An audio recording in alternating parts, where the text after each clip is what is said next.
Vamos lá, pessoal. Caiu, né? Caiu, aqui caiu. Percebi, parar nos coraçãozinhos. Aí eu percebi que caiu. Então vamos lá. Mas caiu num ponto que eu consigo retomar sem problemas. Então vamos parando os comentários para a gente entender, ó. No primeiro vídeo, o que nós vimos? Nós vimos que o magistrado, no momento de aplicar a pena, ele pode se deparar com 4 situações. No momento em que ele está calculando a pena, ele pode se deparar somente com agravantes. E aí, sem problemas, esse magistrado vai agravar a pena base que ele calculou na primeira etapa. Se ele, magistrado, se deparar só com atenuantes, também, sem grandes problemas, ele vai atenuar, em regra, a pena base que ele calculou na primeira etapa. Se não tiver agravantes nem atenuantes, óbvio que este juiz vai simplesmente confirmar a pena base. Tranquilo? Então, ó, o juiz só está diante de agravantes, em regra, ele vai agravar a pena base. Eu falei em regra porque vocês já sabem que a pena na segunda fase não pode extrapolar a pena máxima abstratamente prevista num preceito secundário. Se ele só estiver diante de atenuantes, ele vai ter que atenuar a pena base. Em regra. Por quê? Súmula 231. A atenuante não pode fazer com que a pena fique aquém do mínimo. Estão lembrados? Se não tiver agravantes nem atenuantes, confirma a pena base. O problema surge quando o juiz se depara com o caso em que tem agravantes concorrendo com atenuantes. E eu falei no vídeo anterior que esse juiz não pode sair por aí compensando uma com outra. Não pode. Ele vai ter que pesquisar e decidir qual das circunstâncias é preponderante. Se a agravante é preponderante, esse juiz vai ter que agravar a pena base, repito, respeitando a pena máxima abstratamente prevista para o preceito secundário. Se a atenuante for preponderante, ele vai ter que atenuar a pena base, repito, respeitando a pena mínima abstratamente prevista no preceito secundário. Súmula 231 do STJ. Rogério, e como é que esse juiz vai saber se a agravante é preponderante ou se a atenuante é preponderante? O artigo 67 do Código Penal dá um norte. Dá um norte. Ele dá um caminho que o juiz deve trilhar para saber qual das duas é preponderante. Por exemplo, fica claro do artigo 67 que a circunstância subjetiva prepondera sobre a objetiva. Vejam, para nos auxiliar a entender o artigo 67, a jurisprudência montou um quadrinho. Qual o quadrinho que a jurisprudência apresentou para a gente? A circunstância que prepondera sobre todas é a circunstância atenuante da menoridade, menor de 21 na data dos fatos, ou da senilidade maior de 70 na data da sentença. Se o réu for menor de 21 na data dos fatos, essa atenuante prepondera sobre qualquer agravante. Repito, se o réu for menor de 21 na data dos fatos, essa atenuante prepondera sobre qualquer agravante de pena. Compreenderam isso? Joia. Agora vejam, olha que interessante.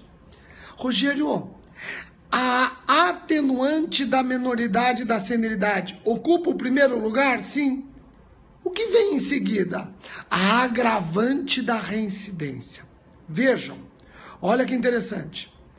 Se ele não for menor de 21 na data dos fatos, nem maior de 70 na data da sentença, o que mais prepondera é a agravante da reincidência. Sendo ele reincidente, a reincidência prepondera sobre qualquer atenuante.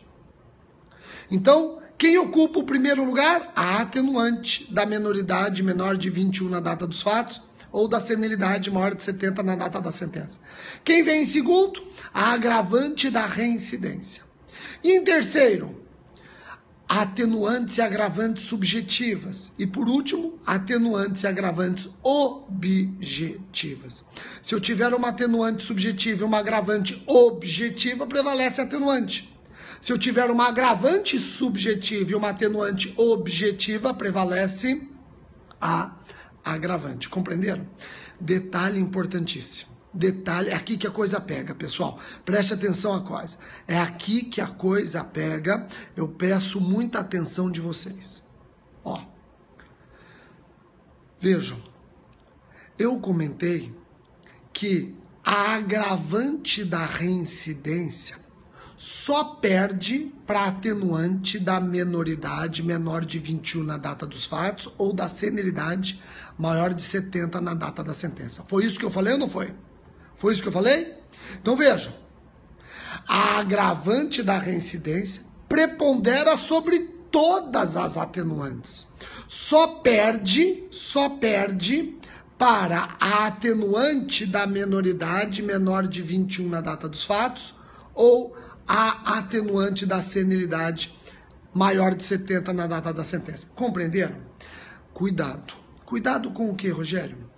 O STJ pacificou o entendimento, terceira sessão do STJ, pacificou o entendimento de que a agravante da reincidência compensa-se com a atenuante da confissão espontânea.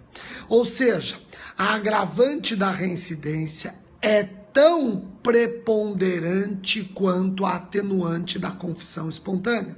Se ele é reincidente, mas confessou espontaneamente a autoria do crime, as duas se compensam. O juiz nem agrava nem atenua. Eu vou repetir. Se ele é reincidente, mas confessou espontaneamente, a agravante da reincidência é compensada pela atenuante da confissão espontânea. Compreenderam? Ah, tem gente até colocando recados como se já soubesse disso. Ótimo, fico feliz. Agora preste atenção. Rogério, então eu posso ir para minha prova com essa decisão na cabeça de que a agravante da reincidência se compensa com a confissão espontânea? Sim, mas cuidado com o caso do multireincidente. Alguém até já alertou aqui. O próprio STJ falou que se ele é multireincidente, aí o juiz não compensa, agrava a pena pela reincidência. Então, cuidado se ele é multireincidente. Eu já coloquei isso na nova edição do meu livro, já está naquele caderno de atualização. Quem comprou meu livro depois de julho já recebeu o caderno de atualização. Eu já tenho essa jurisprudência. Se ele é multireincidente, eu não vou compensar a agravante da reincidência com a atenuante da confissão espontânea. Eu vejo até aqui Ricardo, por exemplo, dizendo, pô, isso é justo, isso é justo. É lógico que é justo, né? Seria violar o princípio da proporcionalidade. Eu encerro dizendo o seguinte, preste atenção. O STJ acabou de decidir que a agravante da reincidência também é compensada na violência doméstica e familiar contra a mulher. Vejam, desculpa, confundi, deixa eu falar.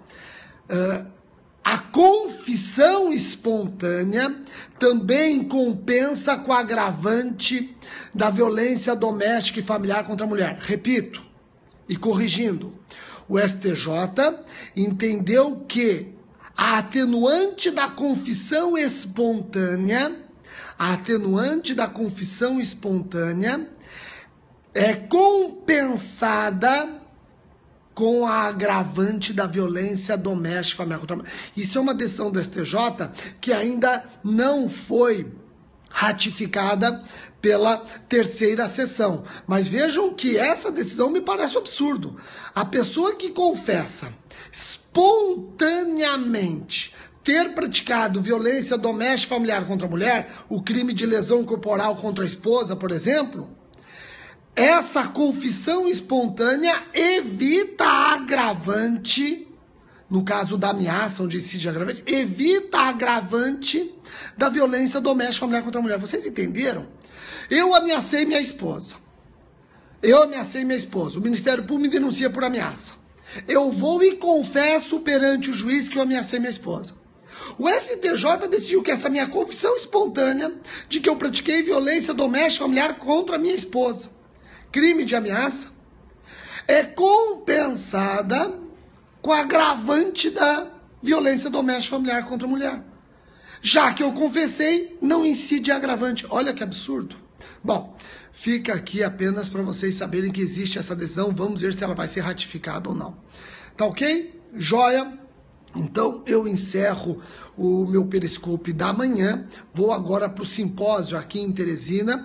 Então quem assistiu esse vídeo sabe que esse vídeo foi uma continuação do primeiro, são 2 vídeos a respeito do artigo 67, o primeiro caiu, são 2 vídeos, um complementa o outro, não esqueçam de assistir os 2 vídeos, tá bom? Então obrigado a todos, olha só a galera já querendo dedicatório nos livros, com certeza, quem estiver lá no simpósio, quem estiver no congresso, venha que eu vou tornar infugível todos os seus livros. Uberaba está presente, Fortaleza, olha só que interessante. Um abraço para a galera do Acre, Brasília, tá aqui ó, Franca, Minas, Passos, olha só, Passos, Minas, quem é de Passos? Quem é de Passos? Quem é de Passos? Ontem eu conversei por telefone com um promotor de justiça de Passos a respeito de uma questão interessante que eu estou enfrentando na minha comarca e ele está enfrentando na comarca dele também. Antônio José, conhecem não? Excepcional, adorei conversar com ele, cheio de ideias. Antônio José, conversei por telefone ontem da promotoria de Vinhedo, falei diretamente com o Antônio José lá na promotoria de Passos. Conhecem Antônio José lá na promotoria de Passos? Legal. Então um abraço pra galera de Patinga, manda um abraço pra galera de Patinga, então um abraço pra galera de Patinga. Rogério, vai ter SERS em Uberaba. Opa, vocês estão vendo que o SERS está cada dia mais tomando esse Brasilzão com as suas franquias. Xangrande, Pernambuco, nunca eu tinha ouvido falar. Bebedouro, abraço pra galera de Bebedouro. Rondônia, deve ser Rondônia, né? São João del Rei. Então tá bom. Pessoal, sem mais delongas, uma ótima sexta-feira, eu volto ainda, tá bom?